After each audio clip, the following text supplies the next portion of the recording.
12 से 2 देश का पॉलिटिकल शो देख रहे हैं आप। महाराष्ट्र के फाइनल ओपिनियन पोल को लेकर हम यहां चर्चा कर रहे हैं। नतीजे जो ओपिनियन पोल के सामने आए हैं उसके हिसाब से आंकड़ा आपको दिखाऊंगी। पहले परिचय मेहमानों से करा देती हूं। 3 वरिष्ठ पत्रकार स्टूडियो में हमारे साथ मौजूद हैं, अभय दुबे जी, विनोद अग्निहोत्री जी और मुकेश केजरीवाल जी। लेकिन पहले सी वोटर का सर्वे और उसका आंकड़ा आपको दिखा देते हैं। देश का दूसरा सबसे बड़ा राज्य लोकसभा सीटों के नंबर के लिहाज से महाराष्ट्र है। 48 लोकसभा सीटें हैं और सर्वे ये कह रहा है कि 48 लोकसभा सीटों में से एनडीए के खाते में 30 सीटें जा सकती है। इंडिया गठबंधन 18 सीटों पर जीत दर्ज कर सकता है। अन्य का सुपड़ा साफ। अन्य का मैं जिक्र इसलिए कर रही हूं क्योंकि महाराष्ट्र में 2019 में एआईएमआईएम का खाता खुला था, एक सीट उसने जीती थी और नवनीत राणा जो एक निर्दलीय जीती थी 2019 में, इस बार एनडीए की तरफ से वो अमरावती से चुनाव मैदान में है। तो कुल मिलाकर ये तस्वीर जो सर्वे के आंकड़े में उभर कर सामने आ रही है। लेकिन क्या मामला वाकई में इतना सीधा, इतना स्पष्ट, इतना साफ है? नहीं। और ये मैं क्यों कह रही हूं? क्योंकि अब देखिए आप 28 सीटें जिनके बारे में अब आपको विस्तार से बताएंगे। 28 सीटें ऐसी हैं जहां मुकाबला दिलचस्प, और वो इसलिए क्योंकि मुकाबला नजदीकी है। इन 28 सीटों पर 3% से लेकर 1% तक वोट शेयर का खेल अगर इधर से उधर होता है तो तस्वीर बदल जाएगी हार और जीत की। मुकाबला काफी दिलचस्प, कुछ भी हो सकता है। इनमें से 15 सीटें 3% के स्विंग के साथ तस्वीर बदल सकती हैं। 13 सीटें 1% के स्विंग के साथ वोट शेयर में तस्वीर बदल सकती है। तो ऐसे में ये कौन सी सीटें हैं आपको बताते हैं विस्तार से। महाराष्ट्र में देखिए 3% स्विंग में एनडीए किस तरीके से फंसा हुआ है, क्योंकि चाहे कोल्हापुर हो, वर्धा हो, रामटेक हो, बीड़ हो, ठाणे हो, डिंडोरी हो, फिलहाल ये सीटें जो हैं वो एनडीए के खाते में जाती हुई जरूर नजर आ रही हैं। लेकिन ये 6 सीटें और 3% का स्विंग अगर यहां पर हो जाता है तो एनडीए से निकलकर ये सीटें सीधे इंडिया गठबंधन में खाते में चली जाएंगी। और वहीं दूसरी तरफ इंडिया गठबंधन किस तरीके से 3% के स्विंग में फंसा हुआ है। यहां तो मामला 9 सीटों का है जी। 9 सीटें फिलहाल जा रही हैं इंडिया गठबंधन के खाते में। महाराष्ट्र की अहमदनगर, हटकांगले, यवतमाल, गढ़चिरौली, हिंगोली, भिवंडी, रायगढ़, बारामती, शिरडी, मतलब एनसीपी शरद पवार वाला गढ़ जहां पर ननद भाभी की लड़ाई है। लेकिन कुल मिलाकर फिलहाल ये सीटें जरूर इंडिया गठबंधन के खाते में जा रही हैं, लेकिन सिर्फ 3% वोट शेयर के साथ, बढ़त के साथ। और अगर तस्वीर बदलती है तो 9 की 9 सीटें जो हैं वो जा सकती हैं एनडीए में। अब और कम जहां पर मार्जिन फिलहाल जीत का नजर आ रहा है, सिर्फ 1% का जहां पर जीत का फिलहाल मार्जिन नजर आ रहा है, उसमें जो सीटें फंसी हुई हैं एनडीए की, उनका नंबर देख लीजिए आप। भंडारा, चंद्रपुर, पिछली बार कांग्रेस ने जो इकलौती सीट जीती थी ना महाराष्ट्र में, वो यही चंद्रपुर थी। चंद्रपुर, सांगली, नासिक, मुंबई साउथ, सोलापुर, धुले और मुंबई नॉर्थ ईस्ट। तो कुल मिलाकर ये वो सीटें हैं, 8 सीटें हैं फिलहाल एनडीए के खाते में जा रही हैं, लेकिन सिर्फ 1% वोट शेयर की बढ़त के साथ। तो कुछ भी हो सकता है, इसीलिए मैं कह रही हूं। और इसी तरीके से 1% वोट शेयर के साथ जो इंडिया गठबंधन में फिलहाल सीटें जाती हुई नजर आ रही हैं, नंदुरबार, नांदेड़, बुल्ढाना, औरंगाबाद, सतारा। तो अगर यहां पर खेल पलटता है तो फिर ये जो 5 की 5 सीटें हैं वो बड़ी आसानी से एनडीए के खाते में जा सकती हैं।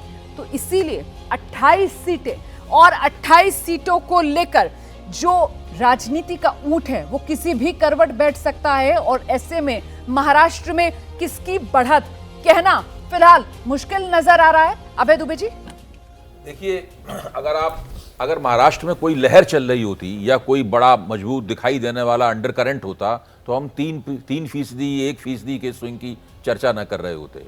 48 सीटें हैं, 48 सीटों में से 28 सीटें, यानी केवल 20 सीटें ऐसी हैं जिनके बारे में सुरक्षित पूर्वक कुछ चीज बात कही जा सकती है।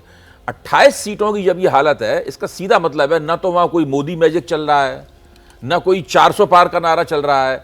लड़ाई बहुत फंसी हुई है, बहुत कठोर लड़ाई है। एकनाथ शिंदे साहब का भी जब इंटरव्यू दिखा रही थी तो वो इस बात पे काफ़ी नाराज़ हो रहे थे कि उनको 11 सीटों का नुकसान हो रहा है, वो इसी वोटर के खिलाफ नाराज़ थे। लेकिन उनको खुद भी सोचना चाहिए कि महाराष्ट्र में ये स्थिति क्यों है। अगर वो शिवसेना को तोड़कर भारतीय जनता पार्टी के साथ न जाते, अगर अजित पवार राष्ट्रवादी कांग्रेस को छोड़कर भारतीय जनता पार्टी के साथ न जाते तो आज महाराष्ट्र की राजनीतिक स्थिति अपेक्षाकृत साफ होती और उसके बारे में कोई चीज विश्वासपूर्वक कही जा सकती। अब तो बिल्कुल इतनी चीजें एक दूसरे में घुल मिल गई हैं, हाँ, गड्ढमड्ढ हो चुकी हैं, उसके बारे में कुछ कहना मुश्किल है। और किसी भी तरीके से आप सोचिए तो साफ लगता है कि जो राष्ट्रीय जनतांत्रिक गठजोड़ यानी एनडीए है वो 2019 का नतीजा दोहरा नहीं सकता वहां पर। ये तो कम से कम तस्वीर साफ ही हो रही है सर्वे के हिसाब से ही। मुकेश केजरीवाल जी, बिल्कुल, देखिए उसका कारण भी है। जो शिवसेना है मूल रूप से जो पार्टी जो उद्धव ठाकरे की, वो चूंकि अब इनके साथ नहीं है, लेकिन एक बात ये मुझे जो लगता है, इतनी सीटों पे जो उलटफेर की बात हो रही है उसका कारण दूसरा है। भाजपा के जो समर्थक हैं वो इतना सब कुछ गड्ढमड होने के बावजूद वो उनके साथ इंटैक्ट हैं। ये जो उलटफेर की बात हो रही है इसका कारण मुझे दूसरा लगता है, शिवसेना के 3 टुकड़े हो गए हैं। एनसीपी पहली बार इस तरह से विभाजित है। सरकार में रहने का जो फायदा होता है वो एक गुट को मिलेगा, जबकि कोर रूप से जो एनसीपी है वो अपना फायदा उठाने की कोशिश करेगी। इस तरह से देखें, कांग्रेस भी टक्कर में है और भाजपा का मुझे लगता है कि आपका सर्वे भी दिखा रहा है कि भाजपा का समर्थक इतना कुछ होने के बावजूद सरकार बनाने के लिए जो जो किया गया जिस तरह से, और उसके जो पुराने पिछली बार के जो गठबंधन के साथी थे वो अलग हट गए, इन सब के बावजूद जितने आरोपी गिनाए जाते हैं कि भ्रष्टाचारियों को भाजपा ने लिया, उसमें से सबसे बड़े नाम महाराष्ट्र से आते हैं। इसके बावजूद बीजेपी को महाराष्ट्र में मुझे लगता है कि कोई बहुत सीधे उनको दिक्कत नहीं हो रही है। शिवसेना की वजह से जो उनको पिछली बार सीटें मिली थी वो इस बार उलटफेर हो सकती है। विनोद सर, देखिए, महाराष्ट्र में मुझे लगता है एक ही नैरेटिव है जिसमें चुनाव होना है। वो नैरेटिव ये है कि जो एकनाथ शिंदे और अजित पवार ने अपनी अपनी पार्टी से जो बगावत की या जो भी किया, उसको कोई भी शब्द इस्तेमाल कर दीजिए, और जाके बीजेपी से हाथ मिलाया, उसको महाराष्ट्र की जनता इंडोर्स करती है या नहीं करती है। क्या उद्धव ठाकरे और शरद पवार को उस सहानुभूति का फायदा मिलेगा? और अगर सहानुभूति का फायदा मिलेगा तो फिर परिणाम उनके पक्ष में आएंगे, और अगर सत्ता का खेल सफल हुआ कि भाई सत्ता में चलेगा कुछ भी हो, तो फिर दूसरी स्थिति होगी। तो वहाँ फैसला ये होना है। इसमें मुझे बड़ा दिलचस्प रुमाना जो है एक चीज़ समझ में आती है, जो मैं कई बार कह चुका हूँ कि अगर मान लीजिए उद्धव ठाकरे और शरद पवार के पक्ष में फैसले आ जाते हैं लोकसभा चुनाव में, तो क्या चुनाव आयोग अपना फैसला बदलेगा पार्टियों की मान्यता का?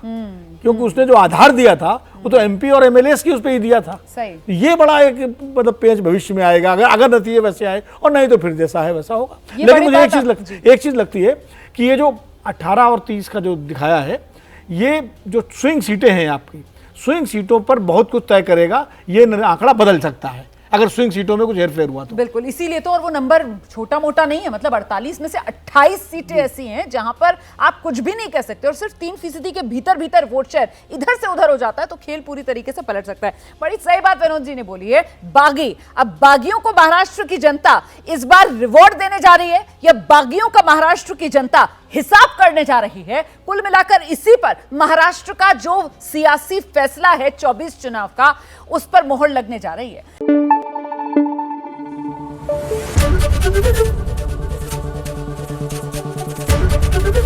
एबीपी न्यूज आपको रखे आगे।